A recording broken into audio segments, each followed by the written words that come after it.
গোপালগঞ্জে উত্তপ্ত পরিস্থিতি, কারফিউ ভেঙে মিছিল ও হরতাল, আবারও মাঠ গরম করল আওয়ামী লীগ ও ছাত্রলীগ। গোপালগঞ্জে আবার উত্তপ্ত রাজনৈতিক পরিস্থিতি, কারফিউ এবং ১৪৪ ধারা উপেক্ষা করে মাঠে নেমেছে আজ আওয়ামী লীগ ও ছাত্রলীগের নেতাকর্মীরা। শুরু করেছে মিছিল, ডেকেছে হরতাল।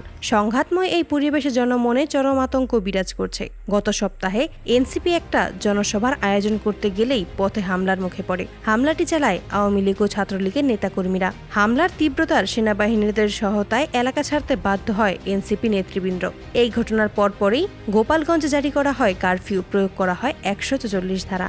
এই ঘটনায় সন্ত্রাসী কার্যকলাপে জড়িত থাকায় অভিযোগে বেশ কয়েকজন ছাত্রলীগ ও আওয়ামী লীগ কর্মীকে আটক করে আইনশৃঙ্খলা বাহিনী। তবে পরিস্থিতি কিছুটা নিয়ন্ত্রণে এলে হঠাৎ করে আজ দুপুরে কারফিউ ভেঙে মাঠে নামে আওয়ামী লীগ ও ছাত্রলীগ। তারা শুরু করে হরতাল এবং বিক্ষোভ মিছিল। স্থানীয় প্রশাসনের পক্ষ থেকে জানানো হয়েছে আইন ভঙ্গকারীদের বিরুদ্ধে কঠোর ব্যবস্থা নেওয়া হবে।